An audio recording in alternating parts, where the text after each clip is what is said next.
just be fun for you to listen to. They're really not scary, just a little spooky.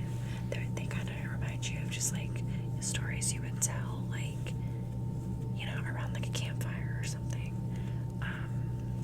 Those kind of stories. I had a tag in my shirt and it was bothering the hell out of me. Okay, anyways,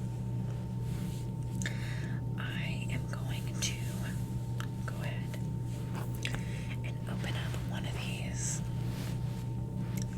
I bookmarked a few stories. They're quite short. So this will probably not be a very long video. But anyways, I am just rambling on and on and on.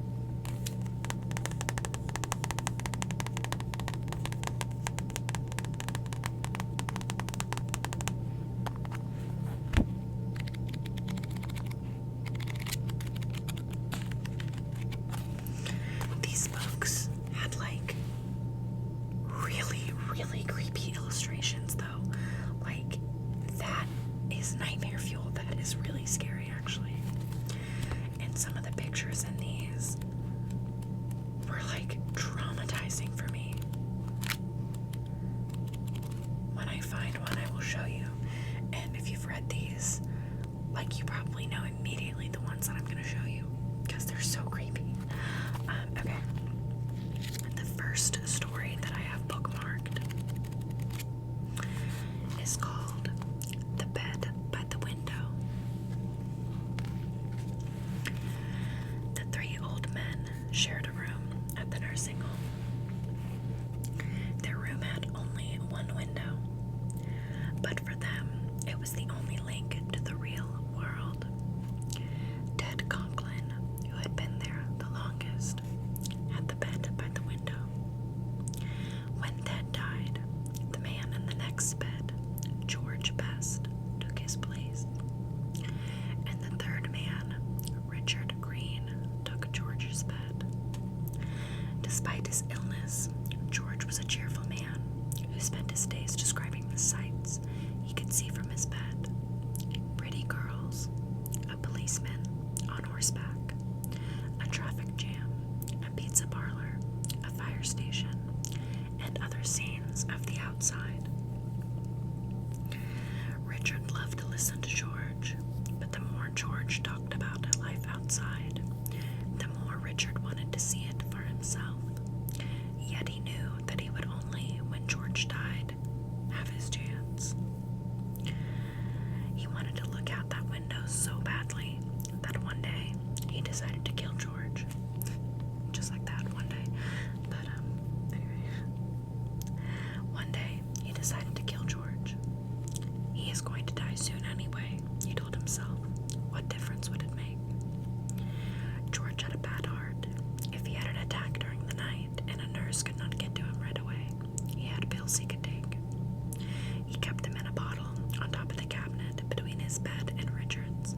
All Richard had to do was knock the bottle to the floor where George could not reach it. A few nights later, George died, just as Richard had planned he would. And the next morning, Richard was moved to the bed by the window. Now he could see for himself all the things outside that George had described.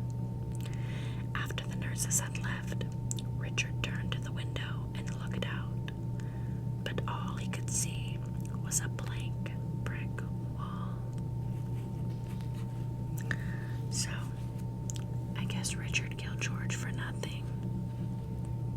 What a piece of shit. And poor George. He didn't deserve that. But yeah, that one's more like fucked up than scary and kind of sad. But next we will go to the first book, and I think this is the one with the scary illustrations. Oh, like this one. This one's like a jump scare. Like whenever I see it, I'm like, oh. You're kidding. That is terrifying. Sorry if you were relaxing and saw that. Opened your eyes and saw that. That's scary.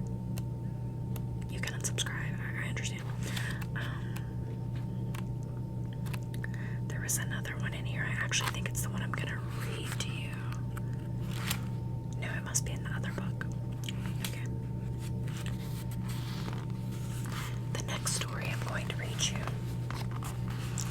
is called high beams. The girl driving the old blue sedan was a senior at the high school. She lived on a farm about 8 miles away and used the car to drive back and forth. She had driven into town that night to see a basketball game. Now, she was on her way home. As she pulled away from the school, she noticed a red pickup truck follow her out of the parking lot. A few minutes later, the truck was still behind her. I guess we're going in the same direction, she thought. She began to watch the truck in her mirror. When she changed her speed, the driver of the truck changed his speed. When she passed a car, so did he. Then he turned on his high beams, flooding her car with light. He left them on for almost a minute. He probably wants to pass me, she thought, but she was becoming uneasy. Usually she drove home over a back road. Not too many people went that way. But when she turned onto that road, so did the truck. I've got to get away from him, she thought, and she began to drive faster. Then he turned his high beams on again, and after a minute, he turned them off. Then he turned them on and off again and again. She drove even faster, but the truck driver stayed right behind her. Then he turned his high beams on again. Once more, her car was ablaze with light. What is he doing, she wondered, and what does he want? And then he turned them off again, but a minute later, he had them on again, and he left them on. At last, she pulled into her driveway, and the truck pulled in behind her. She jumped from the car and ran to the house, called the police. She screamed at her father. Out in the driveway, she could see the driver of the truck. He had a gun in his hand. When the police arrived, they started to arrest him, but he pointed to the girl's car. "You don't want me," he said. "You want him." Crouched behind the driver's seat, there was a man with a knife. As the driver of the truck explained it, the man slipped into the girl's car just before she left the school. He saw it happen, but there was no way he could stop it. He thought about getting the police, but he was afraid to leave her, so he followed her car. Each time the man in the back seat reached up to overpower her, the driver of the truck turned on his high beams. Then the man dropped down, afraid that someone might see him. That one actually is quite spooky.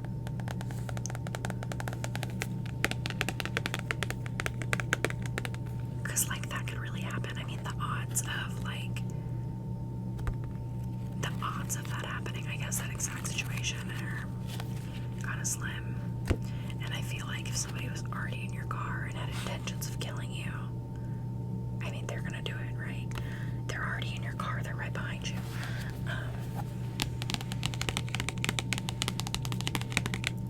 Spooky.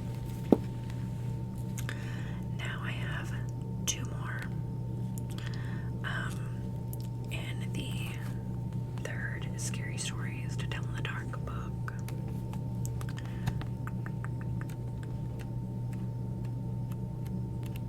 Yeah, the pictures in this are really eerie. I remember them really creeping me out as a kid.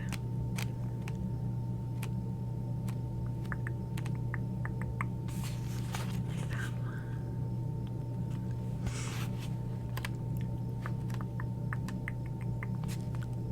What the hell? I'm trying to go to bed after this, okay? Oh.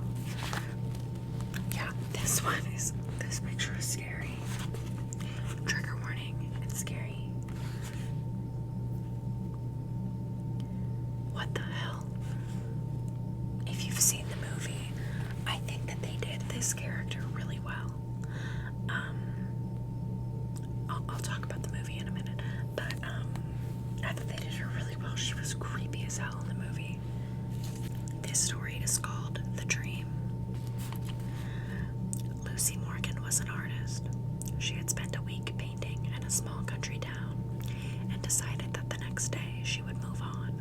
She would go to a village called Kingston. But that night Lucy Morgan had a strange dream. She dreamed that she was walking up a dark, curved staircase and entered a bedroom. It was an ordinary room except for two things.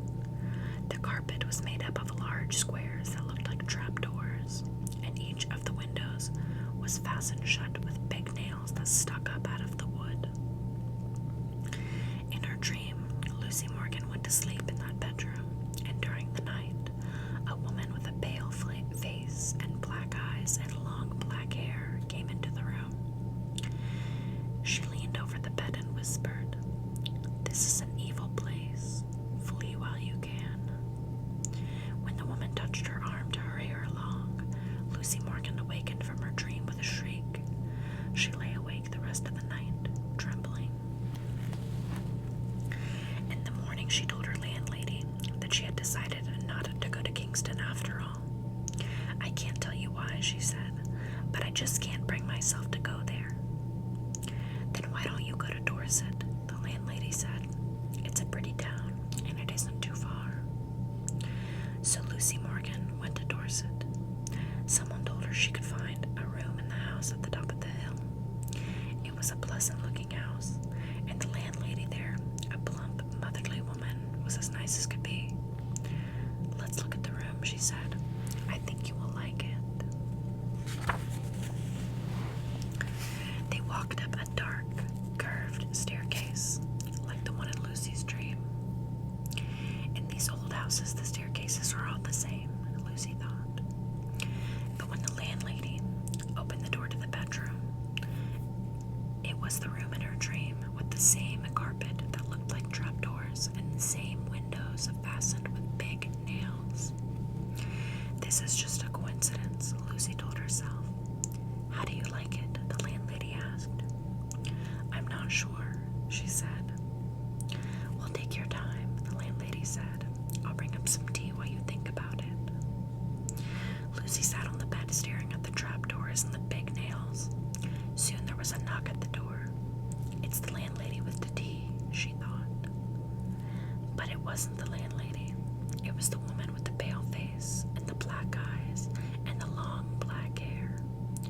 Lucy Morgan grabbed her things and fled. I think that they could have done a lot more with that story.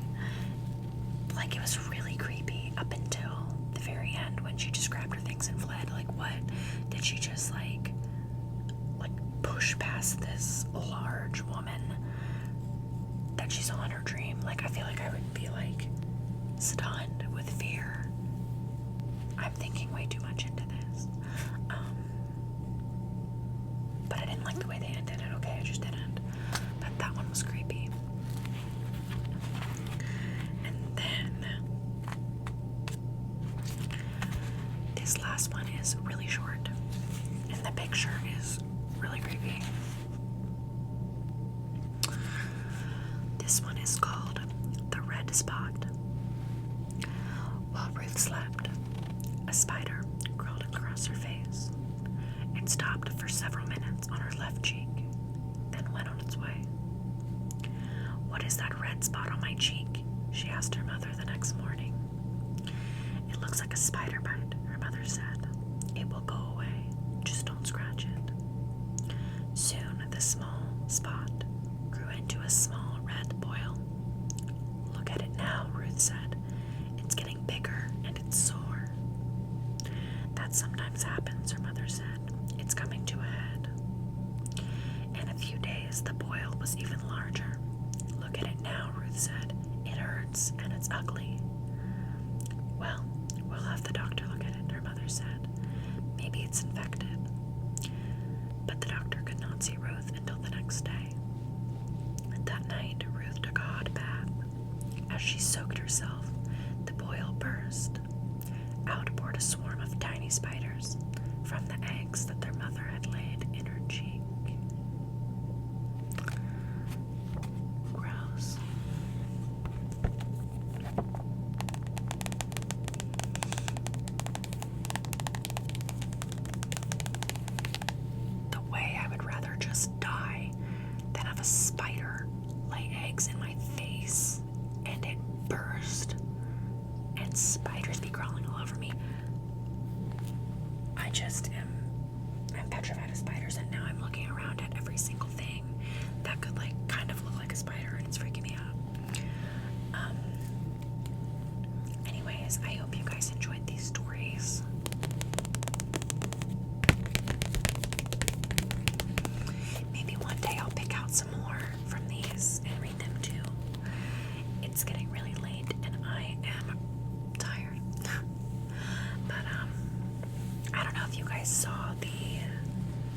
Stories to Tell in the Dark movie that they did.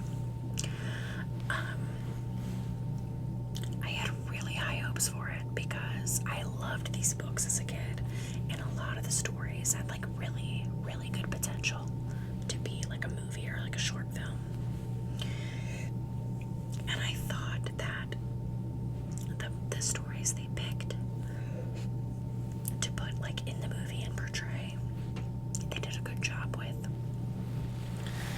But I don't know, I wanted them to do more. Like I wanted like more characters from the books to be in the movie.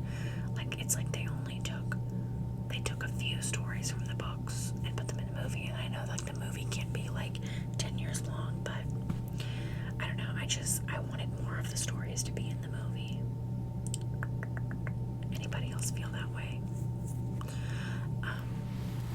But I thought they did well with the stories that they did put in the movie. I thought I was gonna say something else, and then I forgot. I'm a scatterbrain. I hope you guys enjoyed listening to these scary stories to tell in the dark. I hope you stick around. I would love to have you here. Don't forget to like and subscribe and comment down below so we can chat. And let me know if you guys read these books as a kid, and if you did, what were your favorite stories from these books? Because if I didn't read them in this video, I can read them in another video. Because I do like reading these, they're nostalgic. Alright, I am going to go to bed. I am so